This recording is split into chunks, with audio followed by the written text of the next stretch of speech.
you have to go and do something scary. So the scariest thing to me was, let's go to war. I've already been in war my whole life. Fuck it, let's go to war.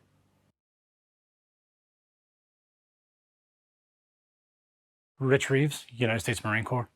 I was active duty from 2013 to 2017. I got out as a sergeant, and I'm currently a sergeant in the reserve component.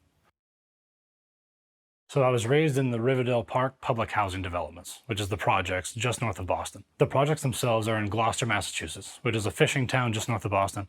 And it's interesting because Riverdale Park is a housing project within Gloucester, and Gloucester is actually a fairly affluent city. So the contrast between the middle class, working class city and then the housing projects was a pretty vast contrast. So that definitely shaped my character to a big degree, to always know that there was something else there, but to be so immersed in the projects. I found all this out later when I started going to college and I was researching my neighborhood.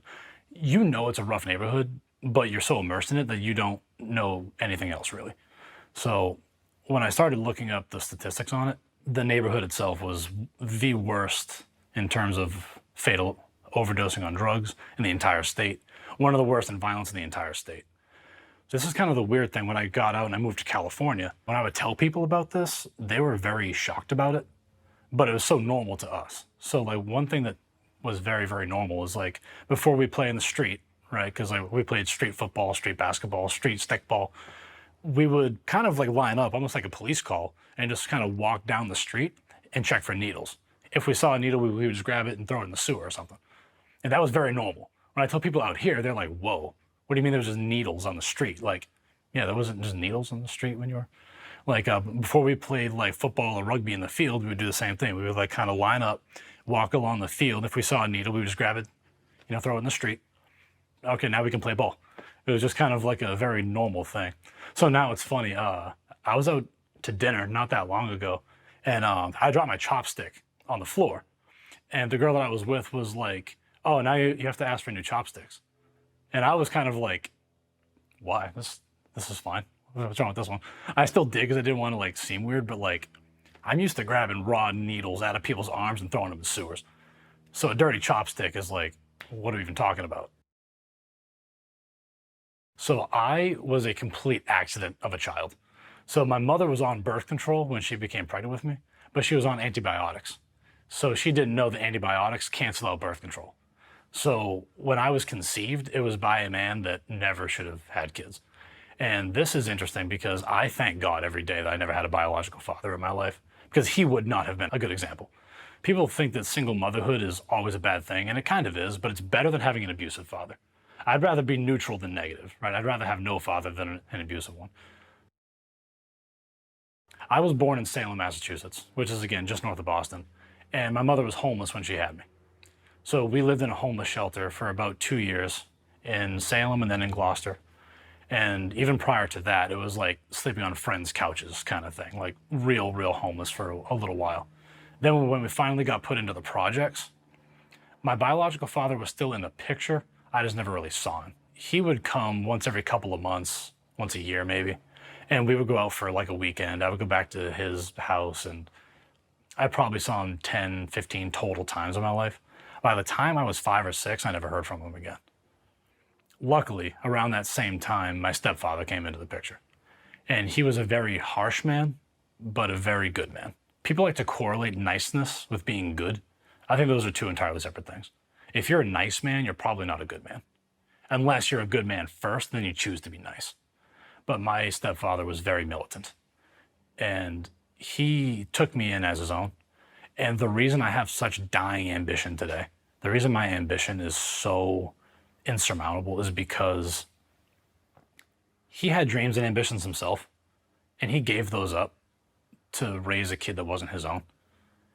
And I couldn't imagine doing that even myself today, because he was my age when he became my stepfather, when he came into the picture. I couldn't imagine dating a girl with a kid and putting all of my ambition on pause to raise that kid so that that kid has a chance. Because where we came from, not to sound cliche, because modern society and pop culture has made it cool to be from the project. It's not cool to be from the projects. It sucks in the projects. You lose friends. You see people overdosing and dying on the street. There's nothing cool about that. But he gave me a chance. The most transformative part of the projects was just the normalization of abnormal events. The most transformative thing now, looking back on it, is just like seeing people who are mannequinning, right? Who are just like stuck in this kind of position, and just knowing, yeah, that person's overdosing on heroin, and just going right back to the game. Like now, if that happens, crowds form, people call EMS, people are recording on their phones. Back then, it was just like, yeah, Barbara's overdosing on heroin again. And that was it. Or if somebody's tweaking out in the corner, it's like, yeah, she's ODing on crack, no big deal. And then you would just kind of go back to your thing. One particularly noteworthy event was, I lived in apartment 42. In our housing projects, there was 4 apartments per building. So I was in 42, which was the apartment on the far right side of the building. In apartment 40, which was the adjacent building, there was a huge drug bust there. SWAT was on our block a couple of times. This one in particular I remember because my mother and my stepdad were both pretty involved in the drug game at this point. And when we heard the birds overhead, the helicopters overhead, and we saw the spotlights coming down, it was so close to our apartment that my mother and stepdad thought it was our apartment that was being raided. So they went into full-blown panic mode. They're like reaching under the couch to grab their stash, and they're flushing stuff down the toilet, and they're throwing pills out the window, and they're trying to clean the house as much as they can for the incoming raid. And I remember just kind of watching what was going on because I knew that they were involved in that. They were very open with me from a very young age about that. So I knew what was going on. I knew that they were trying to clean house for the raid. And they were like flushing stuff down the toilet, throwing pills out the window. And they're trying to throw away their drug paraphernalia, like pipes and all that. This was back when marijuana was illegal. And when the raid went next door, there was a huge sigh of relief. But oh wait, we just threw away all our stash. So now how are we gonna make rent? But when that raid came, the news the next day was that apartment had thousands of unmarked pills, which were all narcotics, obviously, to sell. They had automatic weapons in there, safes full of cash. It was a drug den. I mean, most apartments in Riverdale Park were drug dens, and that was very normal. The raid itself wasn't noteworthy because that happened a couple of times. What was noteworthy was seeing the reaction from inside my own apartment, seeing the panic to make sure we flush everything away. What ended up happening as a consequence of that, right, we threw away all the stash. So now that was our primary income source. Accounting for inflation, the per capita income in Riverdale Park is $7,000 a year. When I mean poverty, I don't mean abject poverty, because abject poverty is a real thing in the real world. For the United States, though, $7,000 a year is pretty hard to live on. So everybody has their side hustle, and none of those side hustles are legal. They're all drug dealing, they're all prostitution, things like that. When I was 7 or 8, my stepdad called me downstairs, kind of randomly, and I got down to the coffee table in the living room, and he just had a bunch of stuff laid out on the table. And I was kind of like, I think I was 7 or 8, and he goes, "Hey, Rich, let me go ahead and explain what's going on." So he starts to just kind of point things out to me. So he goes, "This is marijuana. Here's how you smoke it. Here's how much it costs. Here's what it does to you. Here's how it'll look if somebody tries to offer it to you. Here's what it does. This is heroin. Here's how it looks. Here's how it'll be presented to you. Here's the effect it has. Here's what it costs." And he was just going down the list. Acid, pills, a bunch of different pills. And the reason he was doing that is to eliminate the curiosity. People get involved in drugs because they're curious about them. And he saw that coming a mile away. There was literally 10-year-old drug dealers in my neighborhood. I knew kids who were 10, 11 years old who were selling drugs actively. I knew a few of them. My neighbor, actually, his name was James. I think he's dead now, but he was a drug dealer. And he was 12, 13 at the time I was 10 when he got involved in it. By eliminating that curiosity, he just knew by the time you get offered drugs, you're going to know more about it than they do. You're going to know, no, I don't want to be like mannequinning. He told me what mannequinning was, when you're just kind of stuck in this frozen position. He goes, "Yeah, no, that's a heroin overdose. Do you want to do that? Does that look fun to you?" I was like, "No, it doesn't look fun at all." He was offering me drinks when I was like 10, 11, 12. He wanted me to already have had the taste of alcohol so that I would be over it by the time I was 13, 14, 15. And I would be invited to parties where drugs and alcohol would be prevalent. He wanted to eliminate all curiosity. So he showed me what all of these drugs were, so that by the time I was 13 and I was offered drugs, I was 12 and I was offered drugs, it was old news to me. I'm like, no, I don't want any part of that. I'm good. I was a short, fat, white, stuttering kid in the projects. I'm glad that I wasn't born tall, athletic, handsome, charming. I was a very, very easy target. And my stepfather taught me how to fight. Initially, it was hockey style fighting. He just told me, grab his shirt and swing until your knuckles break or his face breaks. And you do not stop swinging until you can run away. He taught me that because you can only come home so many times, bruised and battered and beaten. There was one time in particular that I had a very, very fat welt under my eye, like a very big purple welt under this eye. And I told him I got hit with a line drive in baseball. He knew I was lying, right? So he was like, hey, I want to show you something. So he goes, have you ever seen Hal Gill? Hal Gill was a defenseman on the Boston Bruins at the time, the hockey team. And he was known for being the defender of the hockey team. So he was like 7 feet tall. And he would, anytime any of the opposing players took a shot at a Boston Bruin, Hal Gill would come onto the ice and pick a fight with them as a way to say, you don't mess with my team, right? So he showed me some clips of Hal Gill on the Boston Bruins. He goes, I want you to do this the next time anybody even looks at you the wrong way. You're done being a victim right now. If you get suspended, you're on vacation. We'll go to Six Flags if you get suspended. He was like, I want you to get suspended. The very next time he said something about my mother. And I'm very protective about my mother. My mother gave up her fucking life to raise me. And she could have very easily aborted me. And she chose to do the hard thing instead and raise a kid with no home, no income, no family, in a homeless shelter, nothing. I think I was 9 or 10 at the time. We were on the bus. Once we got off the bus, I got off on his stop. My stop was like 3 away, but I got off on his stop and he noticed me getting off with him. So I just kind of like tapped him in the back like this. The minute he turned around, I grabbed his shoulder and I just started swinging as hard as I could, pulling his face into my hand, just like my dad taught me. And he couldn't swing because I'm holding him here, so he can't hit me with this hand. And this hand was trying, but I'm swinging too hard. So I just busted every bone in his face. I probably hit him 5 or 6 times. And then I noticed a few of his teeth fell out. His nose was broken. He had like a fat bleeding eye. And I threw him in a snowbank. And then his mother came out and was throwing a fit. His mother came out of the apartment and was like losing her mind. Everybody on the bus just got a front row ticket to my first fight, right? And they were all, going crazy because, you get to watch a fight. But I was panicked. I had like blood on my hands. My hands were cut up from his teeth. So I just threw him in the snowbank and I started to book it home, hoping nobody would see, right? Everybody just saw what happened and everybody knew who I was, obviously, because it was a small neighborhood. So the following day, the school reaches out and, hey, you've been suspended for 2 weeks. My dad goes, awesome. I'll take 2 weeks off of work. We're going to go play baseball together. We're going to go to a Sox game. He was like, I'm fucking proud of you for standing up for yourself.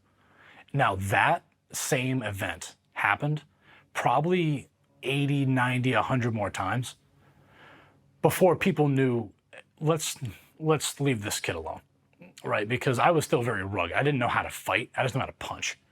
But other kids that were older, or if they were of a different ethnicity or something like that, they didn't like the short, fat, stuttering white kid. I was still an easy target. Even though I beat up one kid, I was still an easy target.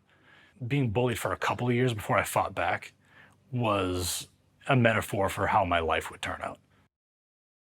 There was this one particular event that really shaped who I am today. And this is why anytime I see somebody that's homeless outside of a Starbucks, I have to buy them a sandwich. I have to buy them something. I cannot deal with people being hungry. Real poverty is not glorious. Real poverty is hard.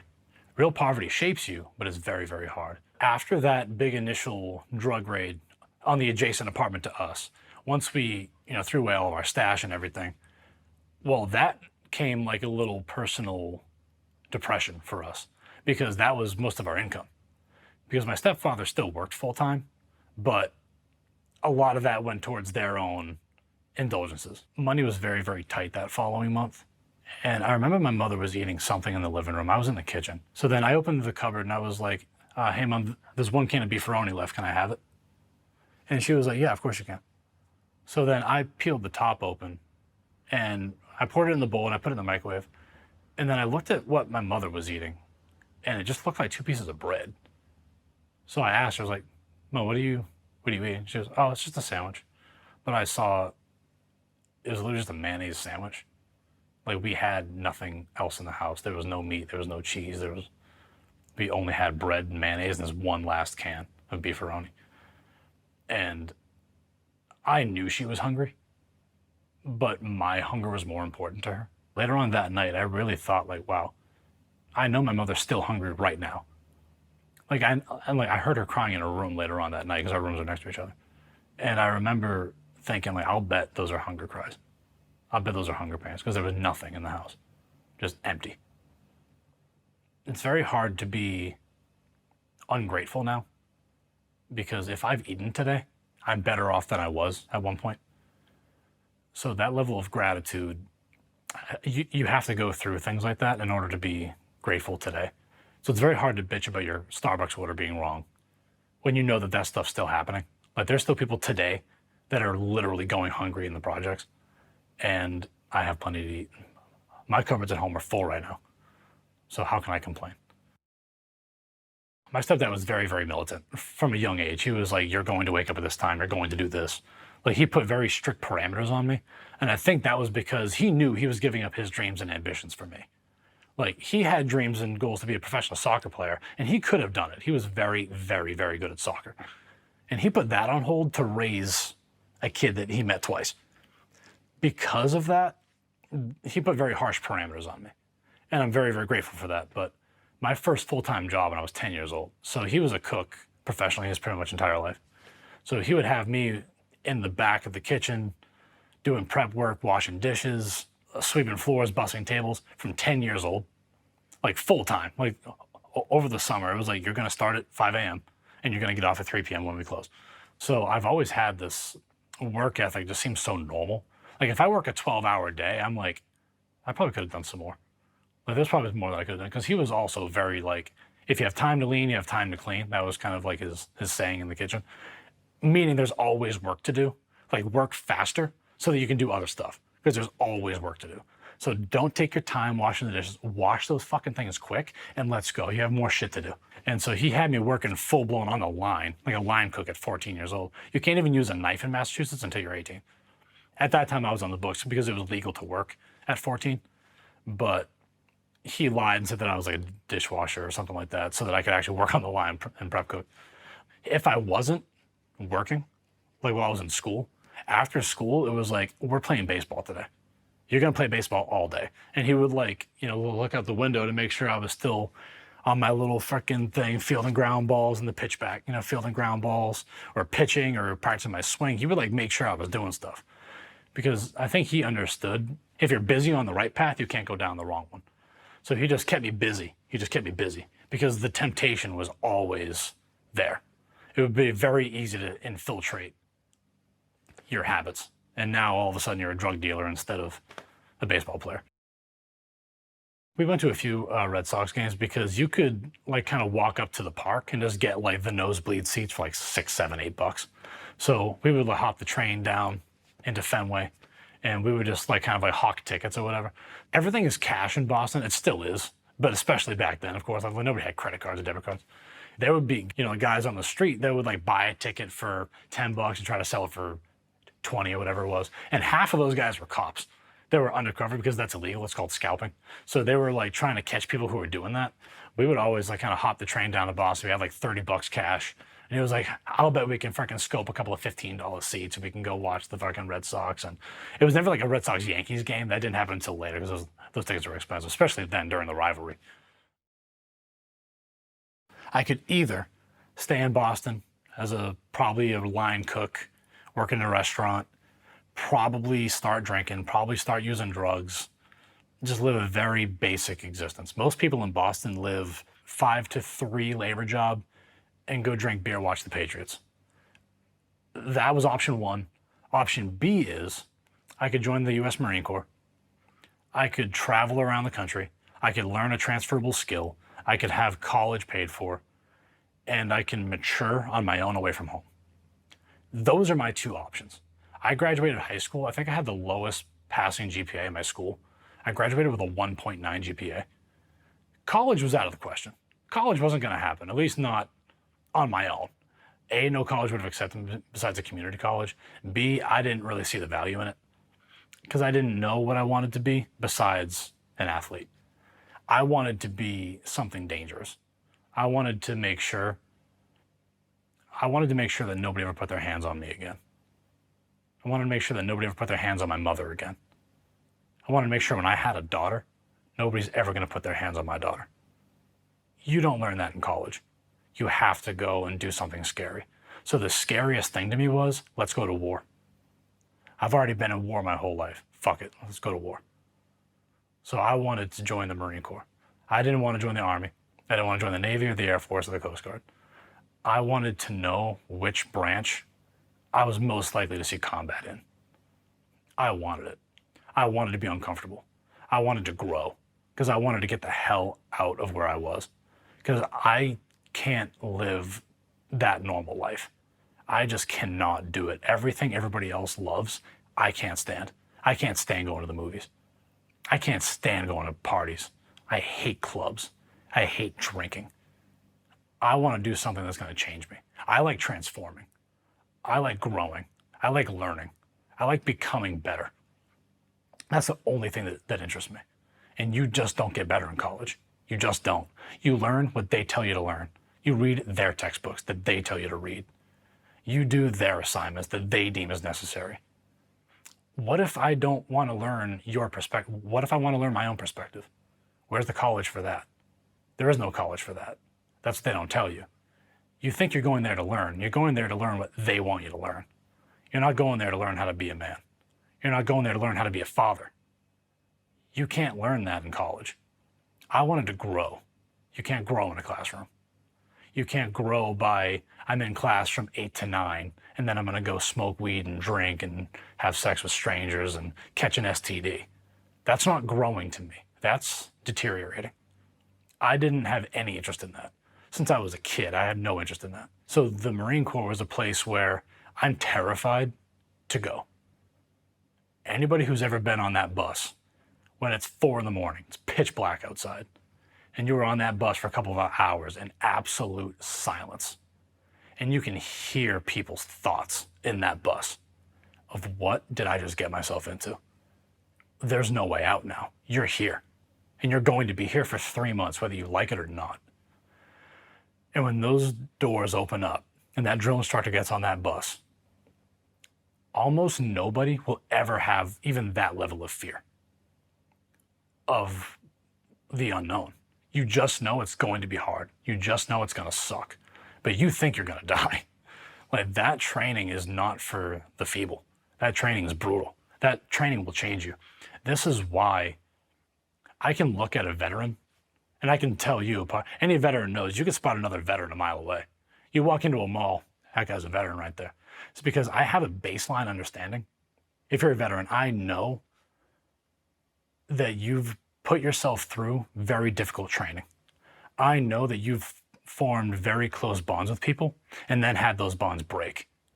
And then you've calloused over your emotionality.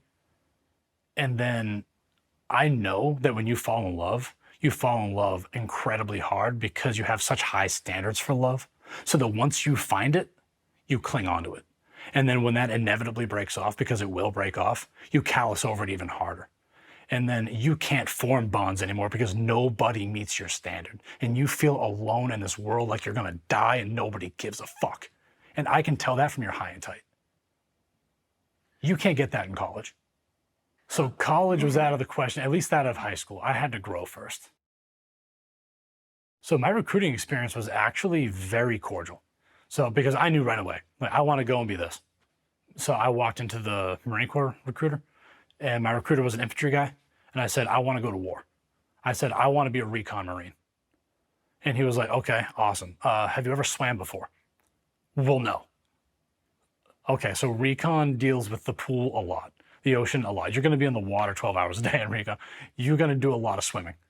If you've never swam before, I would not advise you getting a recon contract. Instead, he said, why don't we do this? Why don't we just put you in as a general purpose Marine?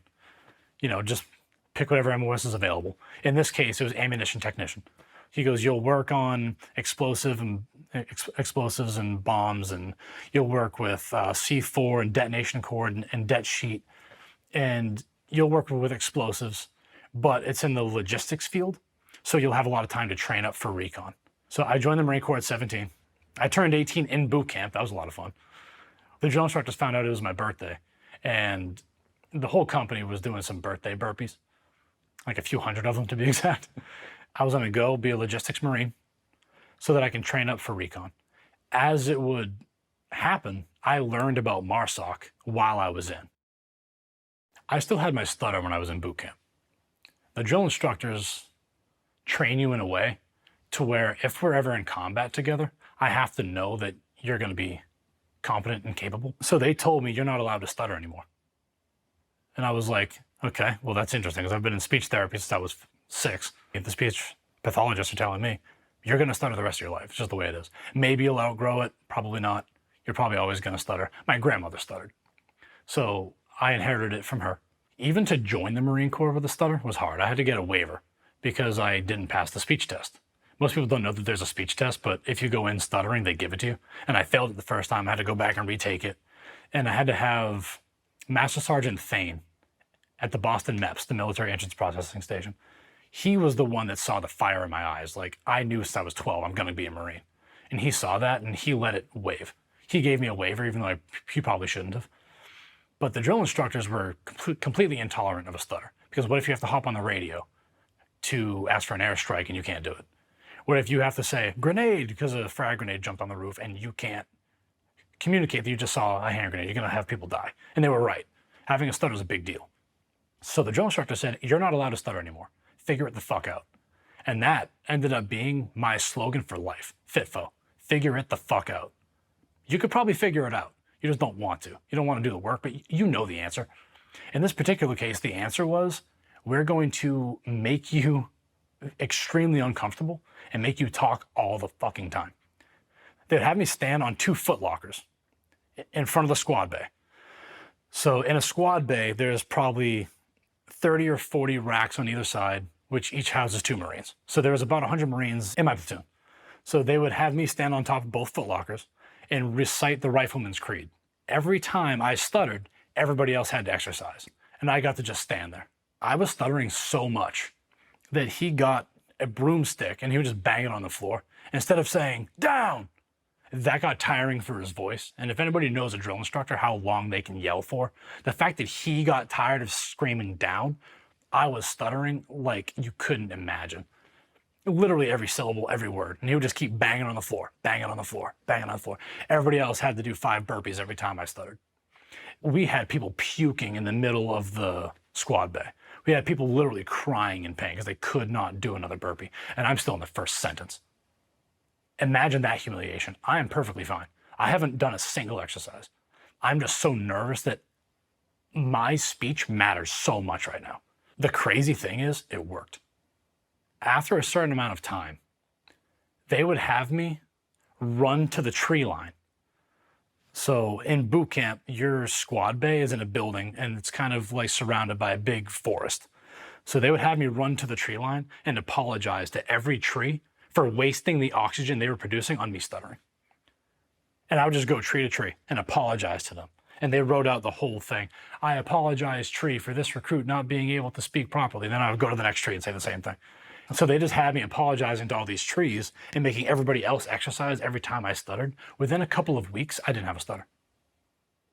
Isn't that amazing? How you can literally, I've been told since I was 6 years old, this is a condition you have, you'll never outgrow it. It is what it is, you just have to deal with it. The drill instructor said, no, you're going to deal with it. You're going to figure it out.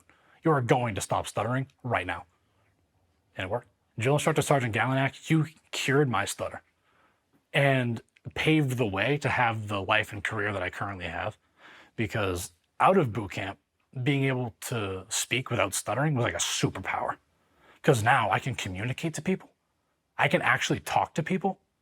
That was unbelievable to me. That was a superpower. You're telling me I can ask somebody to do something and they'll do it. That blew my mind. You have to understand, I could never order what I wanted at a restaurant. I had to order what I could say easily. I could never approach a girl, ever. What are you kidding? I approached this girl in middle school and I asked her to the dance. We had 4 minutes in between classes. She was in both of my next classes. So after the bell rang, I walked to her locker, which is right next to mine, and I asked her to the dance. It took me so long to ask her that the bell rang for the next class. It took me 4 minutes of staring at the floor, staring at the ceiling, looking around the lockers, not making eye contact at all, to be able to ask her to a dance and then her just say no. Well, she actually said yes, then had one of her friends tell me that she actually didn't want to go. That's character building. To have such low confidence. And now all of a sudden, I'm U.S. Marine. All of a sudden, I'm among the 1%. That's a big transition. Now all of a sudden, I'm living on my own. I'm out of the house. I have a car now. I have income. My job is working with explosives. I can talk to you now because I don't have a stutter anymore. I can approach you at the coffee shop and talk to you and ask you out. That confidence boost. Thank God I wasn't born tall, handsome, dark, sexy, confident. Thank God I had to earn it because now I'm grateful for it. I remember drill instructor Staff Sergeant Stevenson. That man scared the shit out of me. Drill instructor Staff Sergeant Stevenson was an animal, and he didn't give a fuck if you lived or died. He was an animal. He was a big factor in my confidence too, because if you can get through his training, my God, if you can get through that man, you can get through anything. That man was a barbarian in the best sense of the word. Because then once we graduated, he was the coolest dude on earth. It's like that was all an act. I thought you were genuinely a demon. I thought you were literally the most satanic person I've ever met in my life. Then afterwards, he's like the coolest guy. Like, I would go out for a drink with that dude right now. Drill Sergeant Sergeant Gallinak, however, he was pissed that we were all Marines. He hated us. Like, he genuinely did not like us. Like, when we graduated, he would literally say, "You're still calling me sir, because now you're a private in the Marine Corps. Once you pass the crucible, you're a private in the Marine Corps, and he's a sergeant in the Marine Corps. So you call him sergeant now." He was like, "No, motherfuckers, you're still going to call me sir, because you motherfuckers aren't real Marines." He hated us, boy, because we were the booger platoon. We were the worst platoon in the company. And he was humiliated by that because he had very high standards too. And anybody who could manage to meet his standards was a good man and a good Marine. So I went to ammunition school in Fort Lee, Virginia. And that school is about 2 months long, but we had a very long wait period because there's a lot of ammo techs that are going through the process at the time. So we were in MAP platoon, Marines Awaiting Training platoon, for a good few months. I was in Fort Lee, Virginia for like 6 months. And after boot camp, which is a little over 3 months, you get like a 10-day liberty period back home. Then you're back to Marine combat training. And that's like a month and change. And then you go straight to your MOS school, which in my case was ammunition school in Fort Lee, Virginia. So that in ammunition school was the very first time you had any sense of liberty at all. Because every second of your day is scheduled from the minute you're in boot camp until the minute you graduate Marine combat training. Every minute of your day is scheduled. Once you get to MOS school, now you have a little bit of freedom. Now you work from 8 to 5 or whatever it is, 08 to 1700, and now you're off for the day. You can do whatever you want on that base. And we're on an Army base, which is very different than a Marine Corps base, because the Marine Corps base is a lot more strict. Army base is a little bit more lenient. You have a little bit more liberty.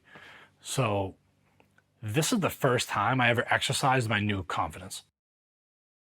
When I checked into my unit, it was Ammunition Company, which is on Camp Pendleton in California. When I checked in, my whole unit was in Afghanistan. So they left by a skeleton crew of Marines that would like welcome the new people in and show you your barracks room and all this kind of thing.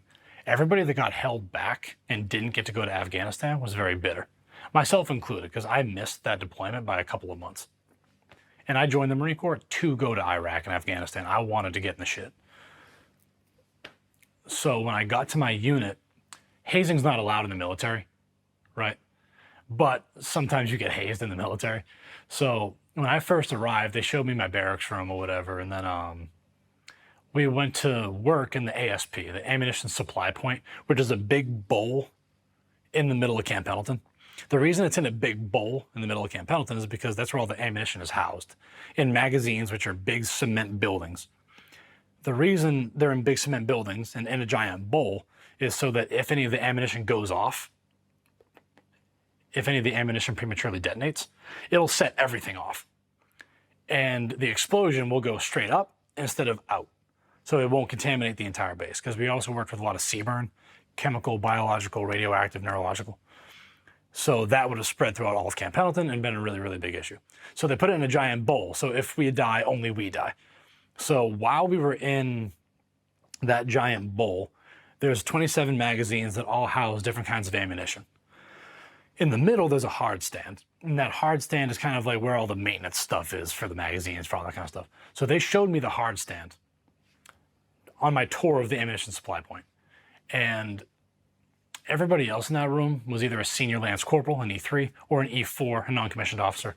And then here's my ass, a private, right out of MOS school. No idea what's going on. So one of the things that they did, obviously hazing never happens in the military. Like, nobody hazes in the military, obviously. But they did tie my hands and feet back and made me bark like a seal while they were all doing whatever they were doing for work. And if I stopped barking like a seal, they would come over and like balance a ball on my nose like a performing seal and make sure that I barked like a seal. And especially because they knew I wanted to go recon. Recon is kind of like the Navy SEAL's baby brother, because they're both aquatic based, they're both reconnaissance based. So they would tell me that I wanted to be a SEAL, so you get to act like a SEAL. So they would hog tie me up, so I couldn't move my hands or feet. I just had to bob like this, and they would have me bark like a SEAL, or shit like that. I actually think hazing is a good thing. I think hazing is important. I don't think there's anything wrong with it. So this is something that I talk a lot online about myself, is minimization, like minimizing the significance of what's going on around you. Because I think more often than not, if you actually like froze time for a second and thought, what's actually happening right now? You're gonna realize it's nothing. Like, if you're super depressed right now, well, what's actually going on? Probably, like, you're not in fear of dying right now. Nobody that you know is dying right now, hopefully. If none of those things are going on, it kind of helps put things into perspective. It's like, I'm gonna still be here tomorrow. And one quote that I really like a lot is, if you think you have a problem and it won't still be a problem a year from now, then you don't have a problem. So that hazing, in perspective, what was actually going on? They were having a bunch of fun at my expense. I thought it was kind of funny. They thought it was kind of funny. What's the big deal? Now, had that happened today, if it actually happened, because of course it didn't happen, but if that had happened, those guys would have lost rank. They would have been legally punished and held accountable for that. I think it was just a bunch of us having a good laugh together and becoming closer as Marines. I think the only reason people have a downward look, I think the only reason people have a bad view of hazing is because it's people that would never be in a position to be hazed in the first place. It's the same people who demonize military training as being too difficult. It's like, well, that's for you. I need it more difficult, because a very particular type of person joins the military. An even more particular type of person joins the Marine Corps. An even more particular type of person enjoys the hazing. So you don't have to get hazed, that's fine, but allow me to, because I need it, I want it. I want to form that bond with these guys, and that's part of the reason, that's part of the way in which you do that. So leave the hazing alone, leave the military culture alone if you're not in it. And even if you are in the military, if you're not in these specific niche MOSs and cultures, leave that to them. Don't go trying to change Navy SEAL training if you're admin in the Navy. Leave Navy SEALs alone. Leave Recon Marines alone. Leave Infantry Marines alone, unless you're one of them. And you're not one of them, because if you were, you would like that kind of training. So my secondary MOS in the Marine Corps was as a martial arts instructor. So the martial arts instructors, what I particularly focused on is weapon disarmament. So I taught Marines how to take pistols away from assailants, how to take knives away from assailants, how to take long guns away from assailants, and then use those weapons back against the adversary. That was my main focus. In order to do that, you have to go through the martial arts instructor course. So the martial arts instructor course is 3 weeks long. It's not very long, but it's 16 hours a day of fighting, shallow water grappling, sparring, obstacle courses, long runs, simulated combat. A very, very difficult course. The martial arts instructor course was actually more difficult than the first phase of special operations selection. The martial arts instructor course is brutal. I still have permanent ligament damage in my knees, tendon damage in my biceps, and permanent brain damage from that course. That course is brutal. I got brain damage because we were demonstrating hip throws. A hip throw is where assuming somebody throws a punch at you, you can kind of catch their wrist and you put your lower back into their thigh and you can throw them over your lower back onto the ground. It's a takedown technique. During that, I got thrown so hard that I went over the top and I landed on the back of my head and I knocked out for a second. And when I came to, everybody was just kind of like, hey, get up, let's go. It's your turn to throw now. And I was like dizzy and wobbly and vision was foggy and a crippling headache and I was all over the place, but I just kept going through with the course. So that's how I got the permanent brain damage. The tendon damage in my biceps came from doing the obstacle course with a full combat load. So you're in full camouflage utilities, a 65-pound pack, rifle, and then simulated weight load. So you'll have your cargo pockets full of stuff. The instructors on this course, who are called the MAITs, the Martial Arts Instructor Trainers, they have a red tab on their black belts. These guys are savages. And this is also where I learned how to suck things up. About 2 weeks into the course, we had run the obstacle course a number of times, which involves a lot of upper body movement. You're going over bars, you're climbing up ropes with all this weight load. It's a lot to put on your tendons. I came to the lead instructor, Staff Sergeant Vogt, VOGT, Staff Sergeant Vogt, and I told him, I was like, excuse me, Staff Sergeant, I'm having really bad inflammation in my tendons. I couldn't even rotate my wrists. I didn't even know that the biceps was involved in forearm rotation until then, because this tendon was so inflamed, I couldn't rotate my wrist.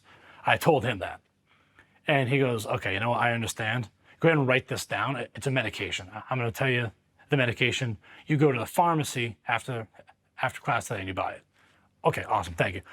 Took out my Write in the Rain notepad and a pen, and he goes, all right, I'm gonna spell it for you. Are you ready? Yeah, I'm ready, go ahead and give it to me. All right, it's spelled S-T-R-A-W. Straw to suck it the fuck up with. Get in line for the O course. That was exactly what he told me. And I was like, you're right, I could probably suck this the fuck up. I could probably suck this up. I was like, there's probably people doing harder things than this. I couldn't rotate my wrists or lift my arms up, but I still got through the O course, so imagine that.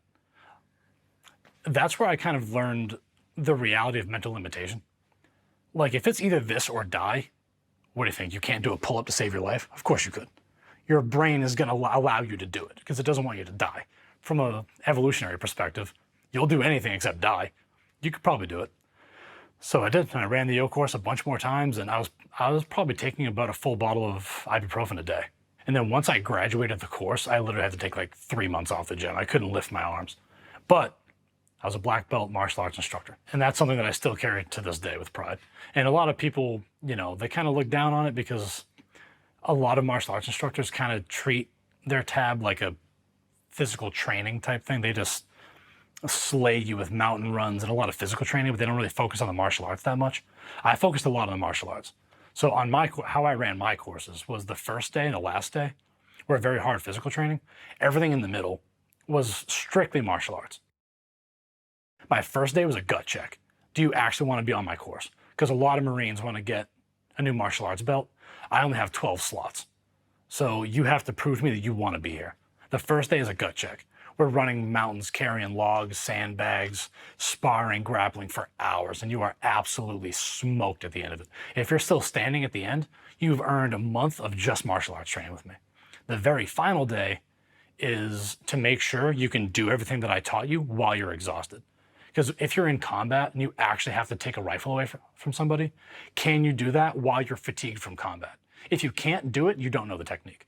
So my last day, we're running mountains, we have logs, we have sandbags, the most brutal training I could imagine. And when you finally climb to the top of this, we called it 7-layer hill because there was like 7 little hills leading up to the summit of the mountain. Once you reach the top of that mountain, now that you're absolutely dog tired, and now you have to perform your martial arts exam. And I'm watching you carefully because if you have a belt, if I ever put a belt through your front right belt loop, you earn that belt because that means you actually know the technique so well that you can do it while you're exhausted. And we go over that stuff endlessly, hundreds of times, thousands of times. You still know it. I'll bet if somebody holds a pistol to your face like that, you could probably still take it without even having to think about it. I ingrain that in your mind very, very, very carefully. When I joined the Marine Corps, I couldn't speak. I had a stutter so bad that I was incapable of communicating to any level, any degree. I couldn't talk to anybody about anything. My stutter was absolutely crippling. Fast forward to 2 years later, I'm a black belt Marine Corps martial arts instructor, and I have Marines dying to get on my course because they just want to hear me speak and teach them. That contrast between I can't talk at all to you will go over barriers to hear me speak, that's still one of the greatest accomplishments that I've ever had. Because as a martial arts instructor, your job is to teach. I'm here to teach you things. In order to do that, I have to speak. So now I have crowds of Marines. There was only 5 martial arts instructors in my regiment. Our regiment has about 2,500 Marines in it. It would be me and 4 other guys teaching a regiment. So I'm standing on top of a table in this big open field, and there's literally thousands of Marines that are just there to hear me speak. And I was never able to speak before. So that contrast made a huge impact on my life, my confidence. And that's why now I'm so hell-bent on competence and confidence, because those two things are linked. You can't be confident without competence. You have to have been able to achieve things in order to be confident. So you actually can't teach confidence. It's a byproduct of becoming capable. So that's what I try to tell people is like, if you want to be as confident as I am, to where I can just walk up to somebody and start a conversation with them. I could walk up to that hot girl in the bar and have a conversation with them. The reason I can do that is because I know that I'm so capable. It's because I've been through a lot of hard things. A pretty girl telling me no is not going to affect me, G. So you have to have gone through actual difficulty, actual hardship. And there's a difference between real hardship and perceived hardship. If you just think your life is tough, it's probably not. You have to actually put yourself through situations that are going to change you. Once I was a martial arts instructor and I was practicing MAI in the Marines, I had about 1 year left on my enlistment. It's time to go to special operations. It's time to become a warrior, a real war fighter. My whole plan from the minute I enlisted was to go recon. As luck would have it, about 2 years into the Marine Corps, I heard whispers about MARSOC. Nobody knew what MARSOC was yet. It was stood up in 2006. And MARSOC is the Marine Corps Special Operations Command. It falls under SOCOM, the U.S. Special Operations Command. And they are the equivalent of the Army Special Forces Green Berets, the U.S. Navy SEALs, the Air Force parajumpers. They're a Tier 2 Special Operations unit. Recon is a really cool MOS within the Marine Corps. MARSOC falls under SOCOM. So they're technically Special Operations, Tier 2, your face can't be shown in pictures, that kind of thing. So I thought, well, if I'm going to go through Special Operations level training, let me just go straight Special Operations. So I put in my lateral move package to go to MARSOC. I was in training on my own for about 8-10 months after my whole workday in the Marine Corps, which you have to work out in the Marine Corps as a part of your enlistment. Every morning you're going on PT runs. Every morning you're doing log drills. Every morning you're doing some kind of physical exercise. And then during your day, there's also a lot of physicality. After that, I would go and work out for an hour, and then I would go on either a nautical mile swim in the pool, a nautical mile lap in the ocean, or a 12-mile ruck run to prepare for MARSOC, because this is no joke time. This is killers. This is, you're going to combat. You're going to see action. This is real military. And I couldn't wait. So it comes time for my lateral move. I get orders to go to assessment and selection, ANS. At assessment and selection, it's a 2-month process. Phase 1 is 1 month, phase 2 is 1 month. During that first month, it's a lot of the physical assessment. Phase 2, nobody knows. That's highly classified, and once you see it, you can never go back to assessment and selection again, because now you have an unfair advantage over the other candidates, because you know it's in phase 2. Nobody knows what's in phase 2. And if you've ever found a MARSOC raider and you ask them what's in phase 2, they won't tell you either. Very classified, and they take it very seriously because you're going to go to war with them. They want to know that you can do whatever's in phase 2 without having any prior knowledge of it. I had been in very, very intense training for 8 to 10 months to get ready for MARSOC. I was running my 12-mile ruck run in just over 2 hours, which is an excellent time. My nautical mile swim in well under an hour, excellent time. My 500-meter swim under 9 minutes, amazing time. I show up to assessment and selection. The first thing they have us do is a regular Marine Corps physical fitness test, a 3-mile run. 1 mile into the 3-mile run, I feel a pull in my right knee. So I keep running, like that's weird, it's probably a cramp or something like that. About another half-mile in, we're about halfway through the 3-mile run. And at this point, 3 miles is like walking to the fridge. Like 3 miles is absolutely nothing. So I'm like, what's going on with my knee? Like by the end of the run, my knee was completely locked out straight and it wouldn't bend. I couldn't allow myself to go home without even starting assessment and selection yet. So I just tried to massage it out and deal with it. When I later on brought it to the attention of the Navy corpsman, which is the Marine Corps medical assets, they didn't know what was going on either. They were like, yeah, that's weird. Do you want to drop? Do you want to stay in training? I want to stay in training. So the instructors noticed, but they obviously don't modify the training at all. The very next day, I think, was the 6-mile ruck run to warm you up for the 12. Now, I've been doing 12s all the time. At this point, still nobody knows what's going on with my knee. I don't know, the corpsmen don't know, nobody knows. I just don't know that it's locked out straight. If you've ever tried to run with one knee locked out straight, your whole body tries to compensate for that lack of movement because you can't run straight and calm anymore. Now you have to do a lot of this kind of movement while you're running. That takes a lot of additional energy. And when you're being timed and you have a lot of weight on your back, that makes a huge difference. So I just barely passed my 6-mile ruck run. I passed it with like 5 minutes to spare. And I had been blowing away the 12. So to just barely pass the 6, I was like, oh no, I'm gonna get dropped for lack of competence. And MARSOC is also unique because you can actually pass every event in assessment and selection and just not be selected. You actually have to be selected to move on to phase 2. So you can pass everything with flying colors. If they just don't like your personality, if they don't think you jive well in the MARSOC community, if they don't think you're a good teammate, you just won't get selected.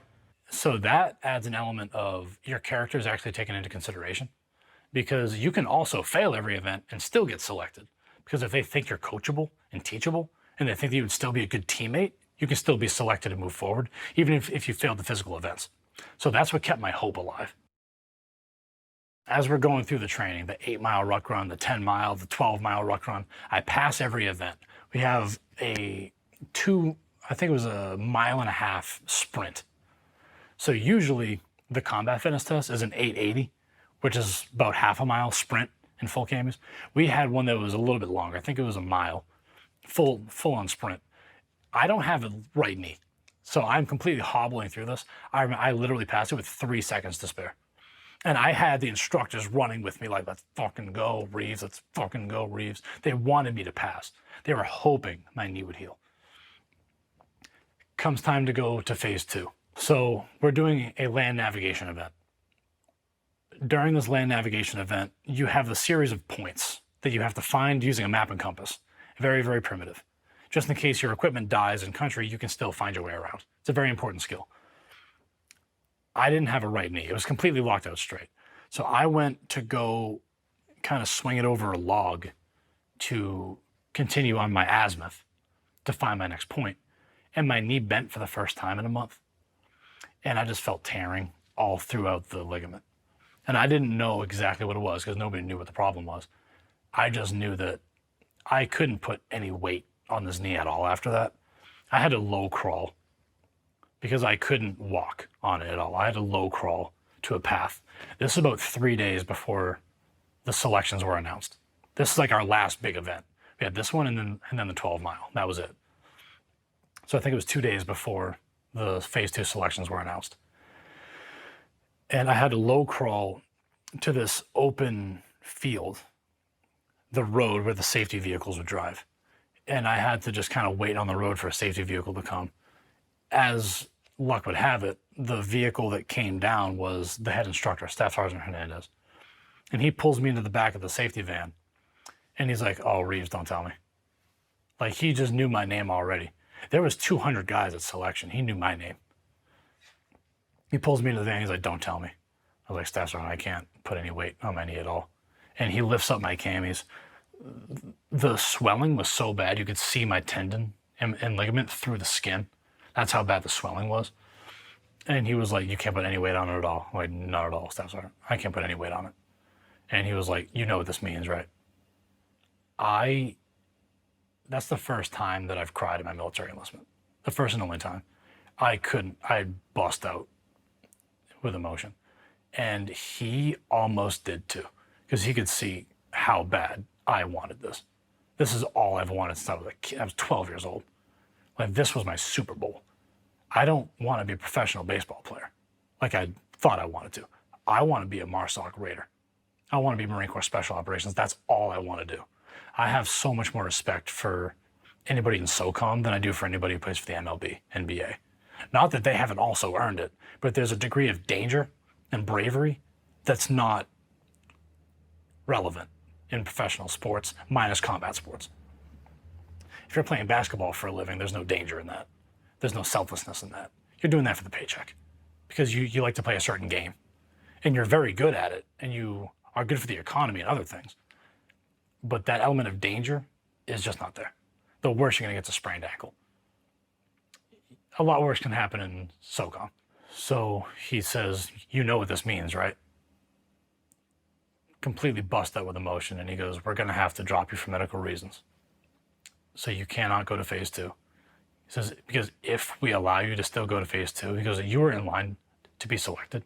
Even if you passed the 12-miler tomorrow, even if you didn't pass the 12-miler tomorrow, we all saw that you would have normally done it under normal circumstances. We can tell you're in fantastic shape and your mind is unbreakable. Spiritus Invictus is the slogan of MARSOC, unbreakable spirit. You have Spiritus Invictus. You have an unbreakable mind. Even if you didn't pass the 12-miler tomorrow, you're going to be selected. But I can't let you see phase 2 because the chances that you pass phase 2 without a knee are 0. And once you see phase 2, you can never come back because now you have an unfair advantage over the next candidates because you've seen phase 2, so we don't allow you to come back. He goes, so we're going to drop you for medical reasons.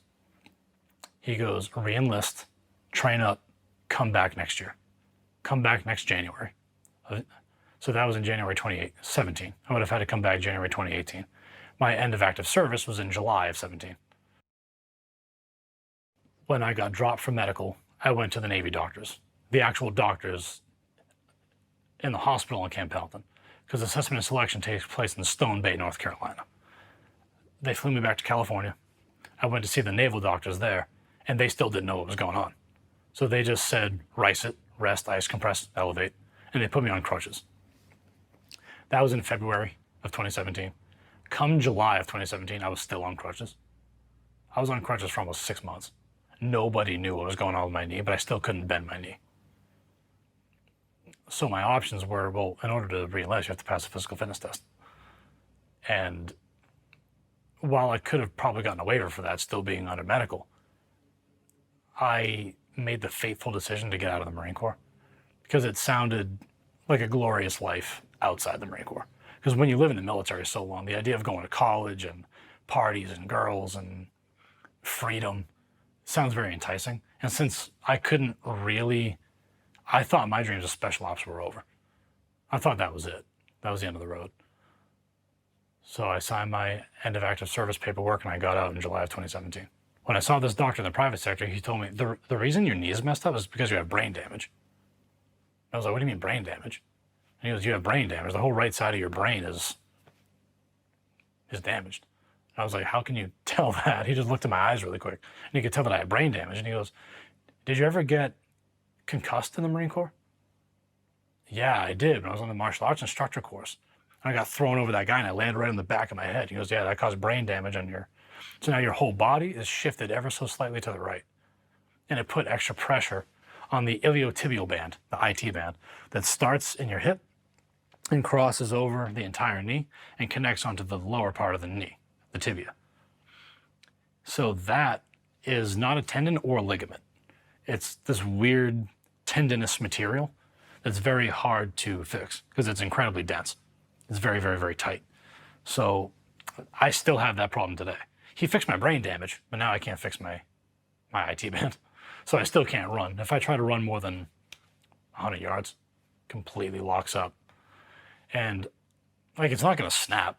The IT band is incredibly tough. It'll never snap. It just hurts a lot. Inhibits movement, more importantly, because I can't bend the knee. So everything else in my body has to overcompensate. I got out of the Marine Corps July of 2017. I was in college September of 2017, immediately after. I almost got expelled the first day of college. Keep in mind, I was fresh out of MARSOC training. I was right out of the Marine Corps. I went to Salem State University in Massachusetts, which is one of the most liberal colleges in the country. Not that that's a bad thing, it's just relevant to the story. I was very used to real rugged people. You say what you want. You make jokes that are inappropriate all the time. It's part of the culture. That's how you form bonds with each other. Dark humor is very common. You know, jokes involving X, Y, and Z are very common. I didn't know that. I thought college is where you went to toughen your mind, to harden your mind, to learn about complex, important, culturally significant issues. I thought college is where you went to discuss the future of Earth. Turns out that's not the case. I came here because I thought this was real education.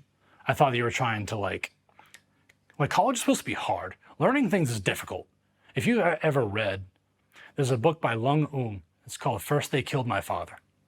Read that book. It's about the Khmer Rouge in Cambodia, how they emptied the city out, made them go on these long death marches, and they put them in abandoned schools that act like torture houses, and they killed 1/3 of the population. They murdered women and children by holding children onto their feet and swinging them into trees until it decapitated them. That's what the communist Khmer Rouge did in Cambodia. I came here to learn about this stuff. I came here to learn about the concentration camps in Nazi Germany. I came here to learn about the secret police in Soviet Union. I came here to read about the communists in 39 different countries across the world. I came here to learn about actual economic relations and what that means in terms of global enterprise. We're playing watermelon. I was like, no, this is stupid. This is a waste of time. This is a waste of time. I'm not doing it. And I refused to do it. They had to bring me to the dean because they were like, hey, listen, I know you don't mean anything by the language you're using, but you can't use words like that. And I was like, why? I thought we were here to become stronger mentally. I thought we were here to experience cognitive dissonance. I thought we were here to be uncomfortable because learning things is uncomfortable. You think it's easy to... It's not easy to read about how when you starve to death, you don't just drop over and die, but your connective tissue becomes so weak that your internal organs literally fall out of your body before you die. And that's happening to millions of people across the world. That's not easy to read about. That millions of people a year across the world starve to death like that. That's not easy to learn. So why are we protecting everybody's feelings? You can't say certain words. What if those words happen to be pertinent? Granted, those words might not be necessary, but I don't understand the point of censoring them. I don't understand the point of censorship at all, because if you can censor me, you could also censor David Goggins. Where would the world be without men like David Goggins? Men who are in that sphere, by trying to silence men like that, that is active genocide. Because tens of thousands of young men are going to commit suicide as a direct consequence of not being able to hear a message like David Goggins says. Silencing men like that is active genocide. Maybe you don't care about male suicide. Maybe you don't care about veteran suicide. But know that if you start to censor people like that, you're going to have blood on your hands from tens of thousands of young men. I had a very rough transition. And I've thought about this for the past 7 years. Why my transition particularly was so brutal. From July of 2017 until honestly about a couple of weeks ago, I was really battling suicidality. Like in a really, really major way. Like I'm honestly kind of surprised that I've made it this far. And people have a misconception about veteran suicide. I think people assume veterans commit suicide because of all the trauma they experience in the military. And that's probably the case for some of it. But the real reason is because of the lack of trauma in the civilian sector. There's just nothing here. Nothing means anything. Nothing matters. When you get to a point where, when I got out of the Marine Corps, one of the jobs that I had was working for Enterprise. I was renting cars up.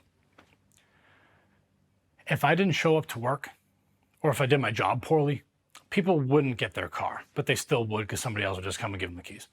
Or they would go to Avis and get their car there. Or they would Uber, or they would take a cab, and they would still get their car. So me showing up didn't really matter. If you don't show up in the Marine Corps, people die. If you don't do your job properly, people die. Like really, actually. People will die if you're bad at your job. There's always something you can be better at. You can always be smarter. You can always be a better leader. You can always be more confident. You can always shoot better. You can always be a better teacher and instructor, a better public speaker. There's always something to do. You can always be stronger. You can always be faster. You could always be more well-rounded. You could always be better at tying knots. You can always do something to improve the chances that all of your Marines come home. That's very hard to replace in the civilian side. So when you go from a place where everything matters to where nothing matters really, like if you don't show up to work, nothing really changes. Like very rarely is your poor job performance going to result in somebody's death. Like if you don't do your job properly in the Marine Corps, there's going to be crying wives over a casket draped in an American flag. If you don't do your job properly at Enterprise, nothing really changes. You might get fired and have to find a new job somewhere else, doing something else that doesn't matter. So this pusillanimous society that we live in is not built for veterans. Back in the day, you could still be a man. You could still be pretty rugged. There's no place in society for us anymore. We are not welcome here. And that is very, very obvious. Because when you can't, even going to the gym now is an act of rebellion. If you're in a boxing gym, then that's rebellious. You're seen as a barbarian. And people look at you like you're a savage in a wrong way, like not in the good way of savage. So I just don't think society is built for veterans anymore. And I think that's where the unwelcomeness comes in, because we're not welcome here. In September of 2018, I went to UMass Boston, which is in Dorchester, which is like a small little town in the city of Boston. So I lived in Grove Hall, which is a little sub-neighborhood in Dorchester. And during that time period, college was just so easy. And I was getting $3,500 in the mail every month. So there was really no challenge in it because college for me was humiliatingly easy. And every job that I did didn't have the same significance of the military. I was having a very hard time with my transition. And turns out this is actually a fairly common path that a lot of veterans go down. I got very involved in the drug game because I just needed something interesting to happen. I just needed something interesting. And therapy never worked for me because I couldn't find a therapist that was like me. Typical therapy is very empathetic and sympathetic. That's not therapeutic to me. What's therapeutic to me is you're not doing enough. You could do a lot more. You could be better at this. That David Goggins style, get off your ass and let's get to work. That's therapeutic to me. Traditional therapy didn't work. So I had to kind of find my own way. The way that I did that, I didn't know how to replicate the kind of adrenaline that you get in the military, the kind of significance that you get in the military. The only thing that I could think of that was genuinely dangerous and exciting and produced that adrenaline is I got involved in the drug game. And my mother and stepfather had already been pretty involved in it. So I had a pretty good blueprint. I kind of knew what to do. I kind of knew how to get it. I was living in Dorchester in Grove Hall, and I would drive up to Vermont, which is like a 3-4 hour drive away. And I had a guy up there that I would pick some stuff up from. And my first ever load that I carried was 100 grams of cocaine. And he put it inside like a car muffler or whatever to like try to like conceal it. And I would drive that down across state lines, which is also a big deal. And I would get it back home, weigh it out, cut it up. And I would go on Mass Ave was a big, long street full of all addicts and dealers. That's kind of where they all hung out, was on Mass Ave. That was maybe a half mile from my door. So I would just throw on my hoodie and I would go over there and I would deal. And that was exciting. I didn't care about the money. Like, I just wasted the money. But I would go and sell drugs, and then I would go and I got into crack pretty hard because I realized, well, if I cook it, I can get a lot more money for a lot smaller amount. So it was a better business deal. So I was really flirting with that pretty hard, especially because I was out there by myself. Usually when you do that, you're a part of either a gang or at least a group of you for protection. So I just had my 45 on my waist under everything, so it was still concealed, and I would just go out and hustle on my own. Like, I didn't even really necessarily work on a corner. I would just like kind of stand in Mass Ave and like kind of casually approach people that I could tell were on drugs. And I would ask what they usually pay for, and I would do it for $5 less. So I ended up getting all the business. But now that got a little bit dangerous for obvious reasons. So another thing that I would do is it's called hawk and brass. So I would go to like a mall kiosk. You buy those little fake chains. They're like gold plated for like 10, 15 bucks a chain. And then you get a whole bunch of those, and then you just pawn them off as real gold. I would go on OfferUp. You have to make a new email every time you do this so that they can't report you because it's illegal to do. You go on OfferUp. OfferUp is an app where you meet in person and you exchange cash for items. So I would say I'm selling my gold chain. I would get a bunch of hits on it, and I would go and meet those people. So I had like 10 or 20 identical chains. So I could just make one post and sell it to everybody on there, so that I only had to erase the account and make a new email a couple of times. So I could sell 5, 6, 7 chains a day, and then just have to, delete the app, make a new account with a new email. So I got into doing that. So you can buy a $10 fake chain, gold-plated chain, and sell it off for $3.50. That's obviously very dangerous, because if you're buying cocaine, you know what you're buying. If you're buying crack, you know what you're buying. If you're buying a gold chain and it turns out to be gold-plated, that's dangerous, because now you've wasted $350. Normally, if they're buying 50 bucks worth of drugs from me, they know what they're getting. So I would go and sell these chains off, and the way that you kind of get around it's called a fire test. So if you burn gold plated, it'll show up black. If you burn real gold, it won't. So what you do is you burn the gold with the lighter, and then you like kind of swipe it away to show it to them, so it looks like it's real. I was in Mattapan one time, which is also called Murder Pan, and I was selling this gold chain to this lady to buy for her husband. So I'm selling the one around my neck, but I'm showing her this one. The reason I do that is because their guard is up that this one might be a fake chain, but the one that's not for sale, they're not going to think it's a fake one because it's mine.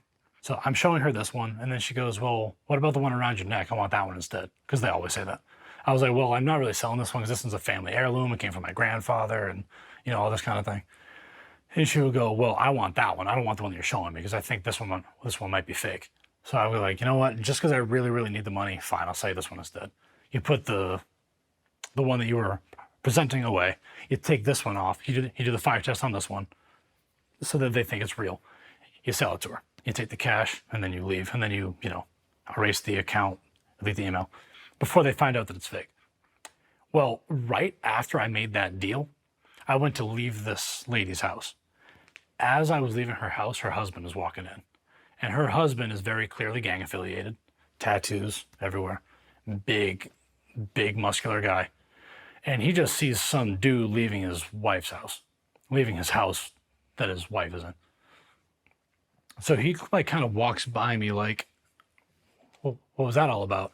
And then she goes, oh, I was hoping to show you when you got home, but here, I bought you a gold chain.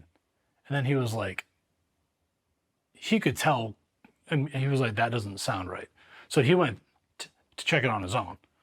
So he had a lighter on him really quick, and he just kind of burned it. I saw him burning it while I was getting in my car. So he sees the black, and he turns really quick while I'm putting my car in drive. And I floor this car as hard as I can to get out of here, because he's obviously got a gun. He's obviously strapped. So I just see him turning to me like this while I'm peeling away, and I kind of duck just in case he shoots, because I can like see him reaching for something. I don't know what he's reaching for, but use your imagination. So I just got out of there as quick as I could. I took off, and I'm like on my phone erasing the OfferUp account so that he can't track me in any kind of way. So that's why I stopped hawking brass. The reason I stopped selling crack cocaine is because I got pulled over one night, and my handgun was legal. My .45 was legal in Massachusetts, compliant to Massachusetts. I had a license to carry for it and everything. I got pulled over one night. So I have a firearm on me, which is legal, but I also have 2.5 ounces of crack cocaine in the glove compartment. Luckily, I wasn't drinking or anything crazy like that. It's like a taillight being out or something like that. And my heart is going ballistic inside my chest. I can't believe he can't like see my pulse in my carotid, like completely freaking out. I'm like short of breath. I'm like panicked. I think he just thought I was just some nervous kid about getting pulled over, because he was like, "Do you have anything in the car that I should worry about?" And I'm like, "No, not at all, officer. No chance at all." And I just tried to play it off cool. And he was like, "You seem kind of suspicious." Like he was like about to, because I couldn't hide it at all. Like that's like 5 to 10 years. Like that's a long time. 2.5 ounces of crack is a big block. Like that's a brick of crack. So he was like, "I'm probably looking at 5 to 10 years if you wanted to search my vehicle." And there's no way around that. Like if you had a little bit of weed or coke on anything, you could probably get by being a veteran, but 2.5 ounces is clearly an intent to distribute. And having a firearm on top of that, even if it's a legal firearm, in connection with that, doesn't look good in court. So luckily he let me go. I got home that day in Dorchester, in Grove Hall. I walked in the door, I knocked on my neighbor's door, and I was like, "Bro, how much cash do you have on you right now?" He was like, "I think I got like $500. I'm like, "Take all of this, you sell it. I'm getting out of this game. I'm getting out of this. I do not want to spend my life in prison." I would have still been in prison right now. If he had just searched my car that day, I'd still be in prison. And now luckily I can talk about that because the statute of limitations is up. That happened 7 years ago. So, but I took his $500. He took the brick of crack, and I got out of the game clean that day. I never sold anything again. The reason I got so involved in that is because I just could not replace the adrenaline of the Marine Corps. And, you're going like picking fights on the street just to feel something, Because I didn't feel anything. I didn't feel like anything was worth doing. I didn't feel like anything was as significant. I didn't feel like anything had nothing was hard. Nothing was difficult. Like I get stressed out from lack of difficulty, not from difficulty. The harder something is, good. The more immersed I can get into it. The more I like being stressed. I think I like the feeling of cortisol in your blood. I don't know what it is. But if I'm not stressed, if I'm not afraid to do something, I just have no interest. It's just boring as hell. I always appreciate it when somebody thanks me for my service. But there's something in the back of my head that says, you don't deserve to be thanked for it, because I didn't do anything. So I went through the hardest entry-level military training in the world. Marine Corps boot camp is the hardest entry-level military training in the world. I went through the martial arts instructor course, which I'm a tough guy. That almost broke me. Incredibly difficult course. I went through special operations assessment and selection, unsuccessfully, but I still went through that training. I went through Marine combat training. I went to infantry leadership courses. I went to medical trauma management courses, and I never got to utilize that in real life. So I kind of feel like I'm a Division I football player who have played football my entire life at a very, very high level, and I've never played in a game. I've never left the bench. So are you a football player, or are you just somebody who practiced football a lot? Are you a Marine, or are you somebody who just did some Marine things sometimes? Are you a war fighter, or are you just playing pretend in your backyard, really? So when you never get to utilize these skills, you just have really bad imposter syndrome. So when people ask me if I was in the military, I'm almost hesitant to say yes. There's a lot of guys out there that have done a lot of stuff in the military, and they have a lot of stories and experiences. I have none of those that really matter. Hard training, sure. Difficult training, sure, but what was it in the service of, ultimately? If I've never gotten to utilize the benefit from those courses, it's kind of like writing a paper but never turning it in. That's a hard thing for a lot of veterans to swallow, because you join the Marine Corps for that reason. If you wanted to join the military with no chances of going to war, you would have gone and be admin in the Air Force. You would have gone to be a boat mason in the Navy.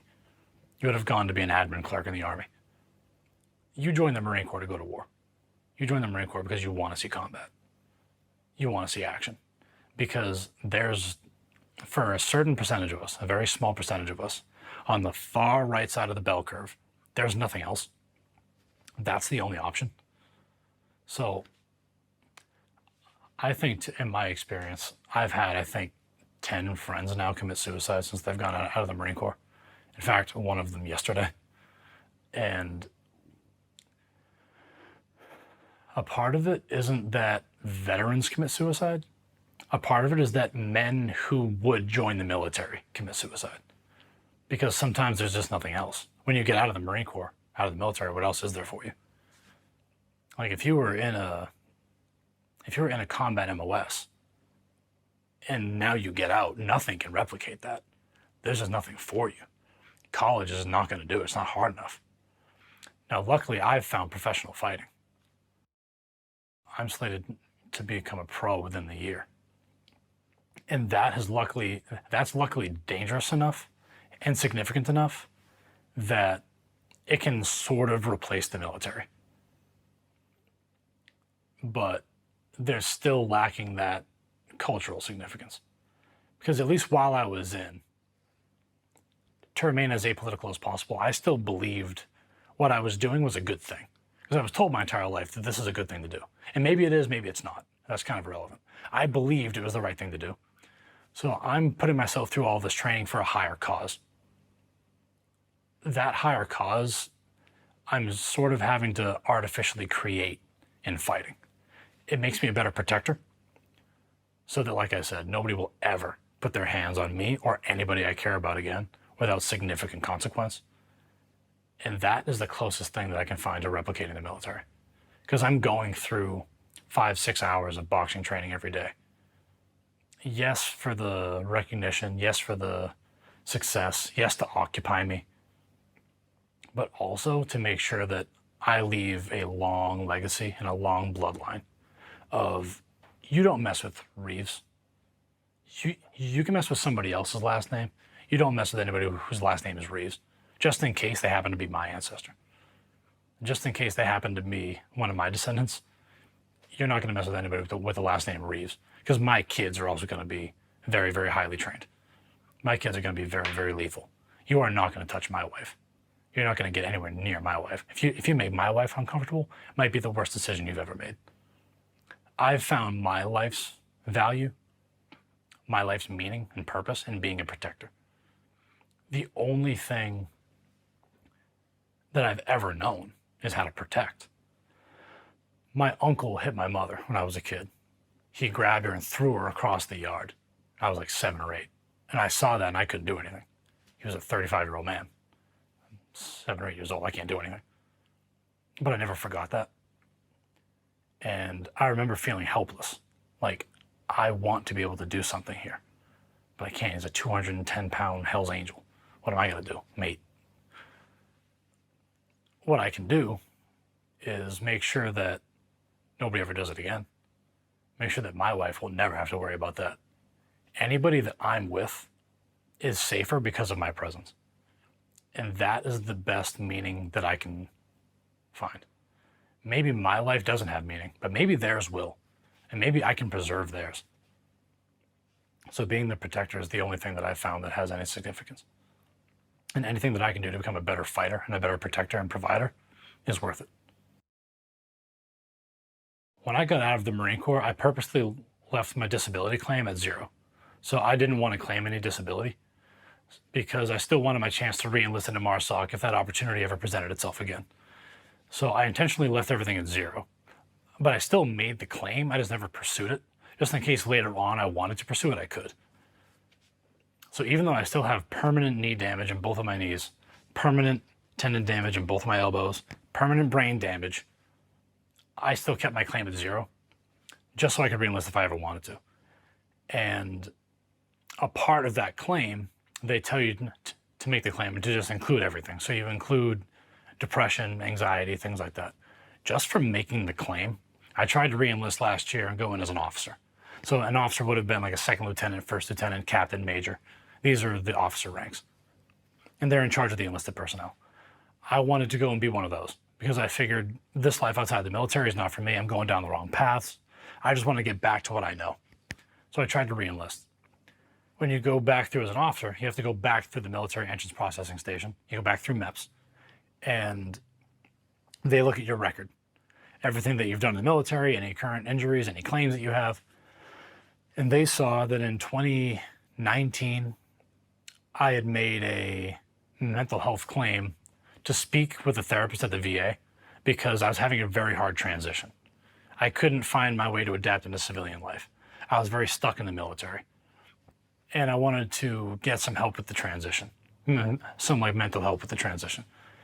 And because I made that claim, I jumped on a 20-minute Zoom call once with a counselor, realized this isn't doing anything for me, and I never made another attempt at help again.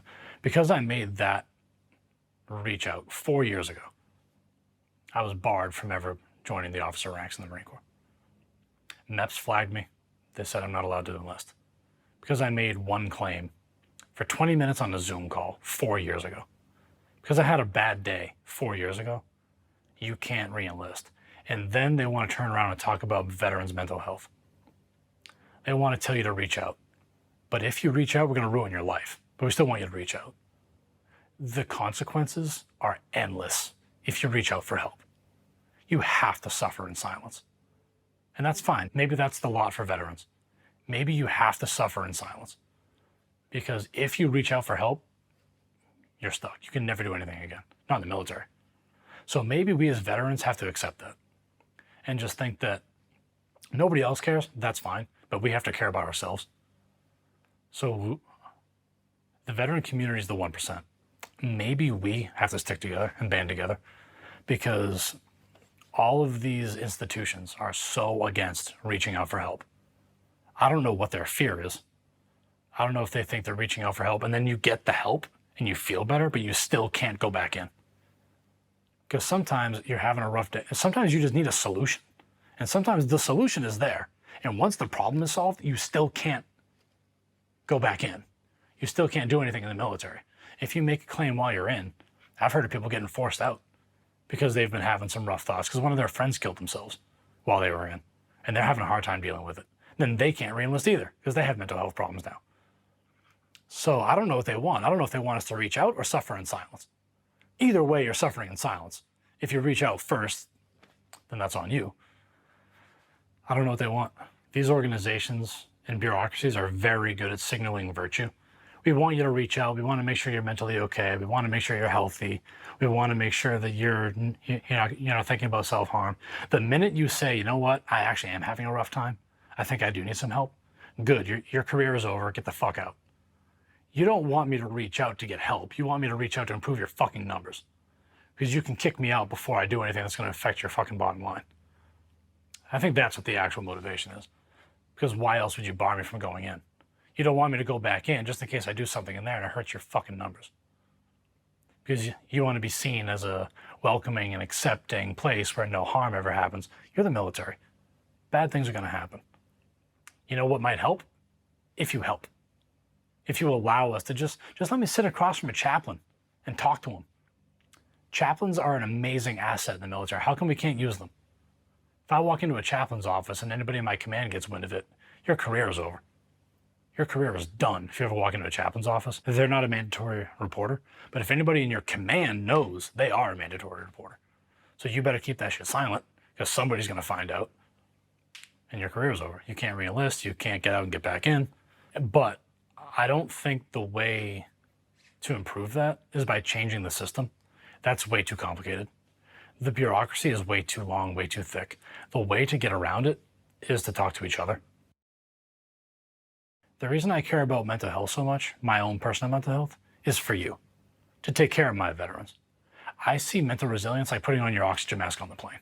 You don't put your oxygen mask on so that you can breathe. You put your oxygen mask on so that you can help other people breathe.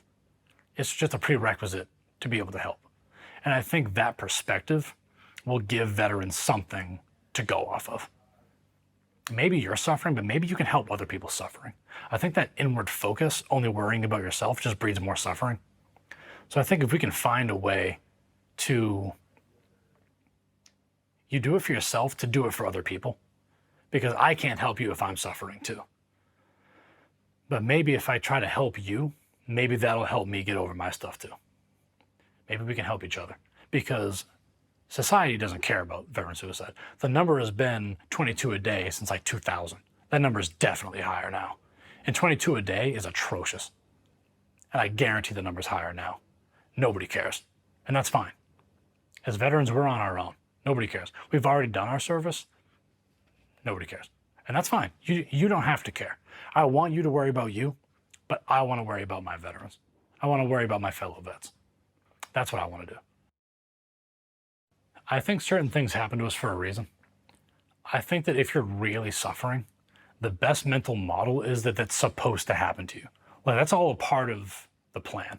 Whether you're religious or not, you believe in energy, the universes or not, the best mental model is that that's supposed to happen to you. That's all a part of the plan. Something is going to come from it.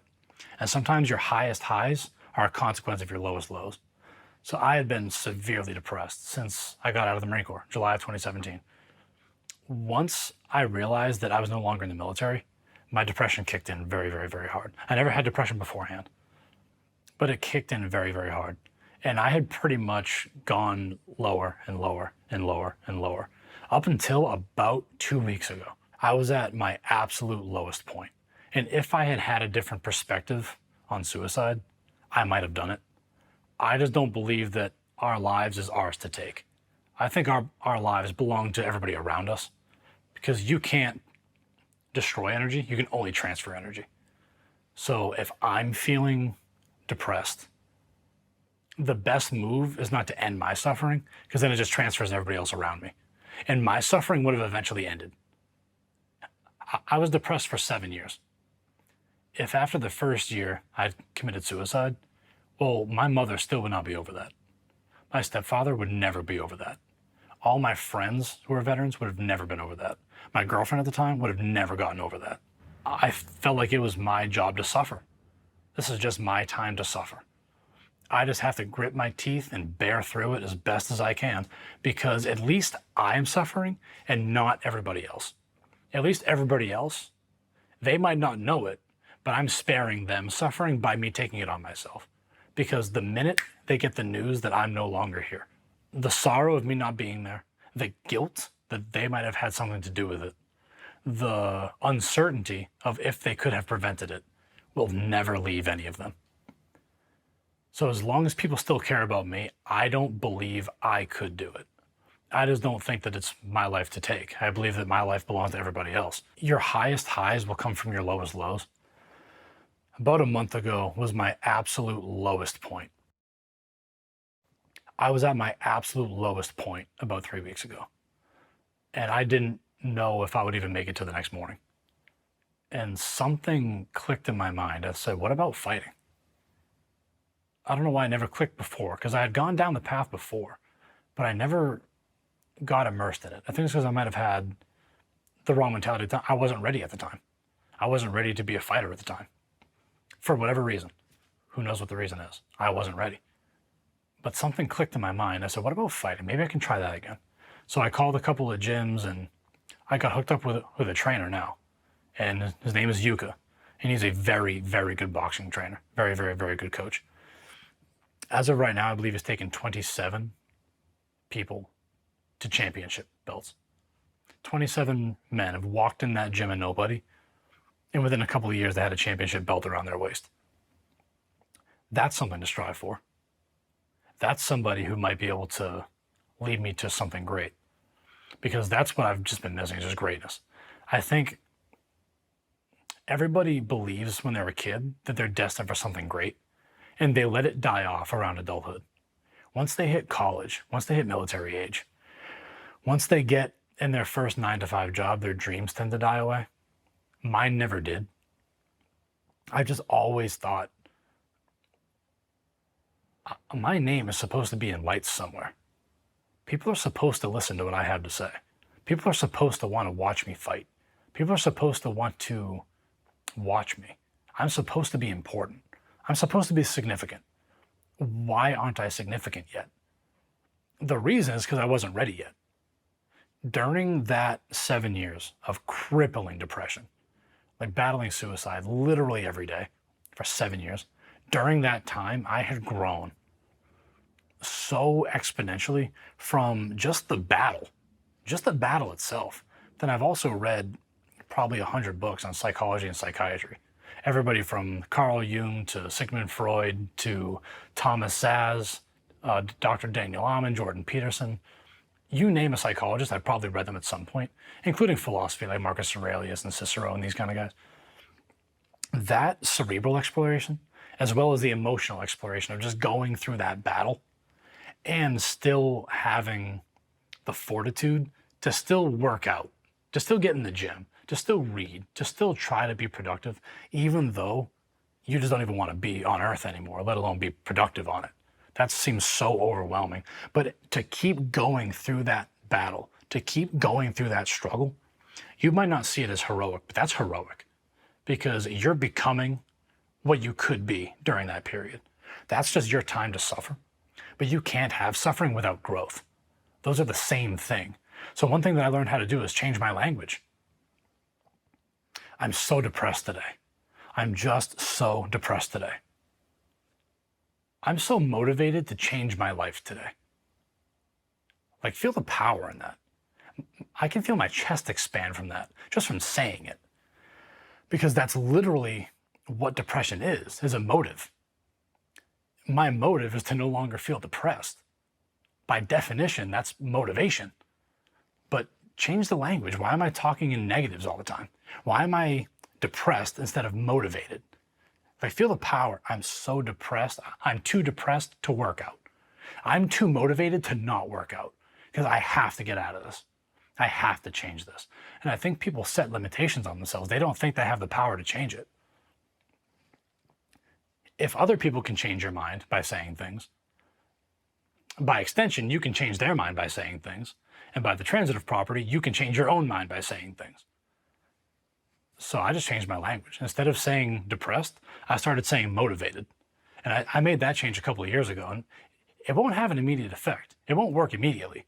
But those small wins build up. And when the right opportunity comes, once you're ready, once you are man enough or woman enough, or once you're adult enough, once you're mature enough, that opportunity will present itself and then it changes. And now all of a sudden you have a purpose. You might not be happy, but that's not the goal. For me, the goal is fulfillment and pride. I want to be proud of who I am. I want my wife to be proud of me. I want my kids to be proud of me. I want my mother and my stepfather to be proud of me. I don't care if I'm happy, but happiness is a byproduct of them being proud of me. Because now they just see me on my mission now. It happened overnight. I talked to Yuka. The next morning, I couldn't help but cry emotional tears of happiness because I found it. I found it. It was like being on a treasure hunt for 7 years and you come across it. It's not that it's the treasure, man. Who cares about the money? It's that I found it. It's that I did my job. I found my purpose. And now all that's left to do is the work. How easy is that? After having gone through 7 years of battling suicidality, now all of a sudden all I have to do is work? Are you kidding me? It's the easiest thing in the world. I'll box 10 hours a day, 12 hours a day. You won't get me out of that gym because now I don't have the depression holding me back anymore. It's like trying to run with an anchor around your waist and take the anchor off. Oh, well, now I can just go. Now that I have my mission, my purpose, and that depression isn't holding me back anymore, I was still able to make forward progress with that depressive anchor around my waist. Now remove the anchor. I think people just have to find that thing, particularly veterans, man. It's hard to replace the military. It's very, very, very hard to replace that significance, to replace that danger, to replace the adrenaline. You have to find your thing. If you're struggling through it, you have to find your thing. Because once you find it and once you're ready for it, I tried boxing back in 2019. I tried boxing then. It wasn't for me. I wasn't ready at the time. I wasn't ready to be a professional fighter, a professional athlete.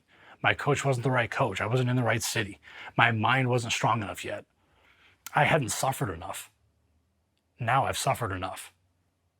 My time to suffer is over. My time to excel has just begun. And you can reach that point. You can reach that point yourself. You just have to stick through it. Because it might be tomorrow. You might find that thing tomorrow. Last week on a Thursday, I was considering suicide. On Friday, I found my thing. And I'll never be depressed again.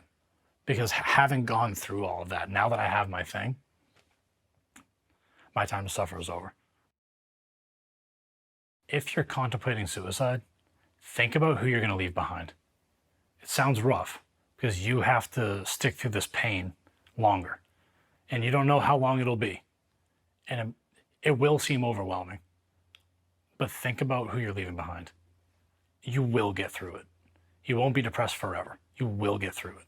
You'll find something. You'll have kids and those will end up being your life. You'll find your sport like I did. You'll get into a new bar, meet a new woman. You'll find something. You'll get through it. Something will change. If you're going through it, we all go through it. You're not alone. Reach out to a veteran. Any veteran will talk to you. Any veteran will help you. There's no shame at all. I'm one of the most masculine men that I know. I'm easily in the top 1% of fitness, easily in the top 1% of strength. Marine Corps martial arts instructor, went through special operations selection, soon to be a professional fighter. I'm open about my mental health. There's absolutely no shame in it. If anybody tries to shame you for it, you show them me, because I'm very open about it. And because I'm so open about it, I think that's what helped me get through it. Because you realize that people do care. Even if they don't have the capacity to help you. They might not be able to tell you what your thing is. They might not be able to tell you how to get through it, but they can at least tell you that you're not alone. And that can do great things for you. Talk to people. There's absolutely zero shame in admitting that you're having a hard time, particularly among veterans. Maybe non-veterans won't care or they can't help. Maybe your girlfriend even can't help. Maybe the woman you're talking to won't care. We care. Veterans care. I care. Reach out to me. I don't care if we've never spoken before. Reach out to me. I'll do the very best that I can for you, because it affects me when veterans commit suicide. We might not be as open about it because veterans tend to play things off. We're very rough people. I don't care what time it is. I don't care what's going on. I don't care if we've ever talked before. I'll talk you through it as best as I can. You are not alone. So my Instagram is the Rich Reeves, TheRichReeves. You can reach out to me at any time. I answer comments on my posts better than messages because I get so many message requests. If you leave a comment on any of my posts, an old one, I'll see it. I will reach out to you. Promise you.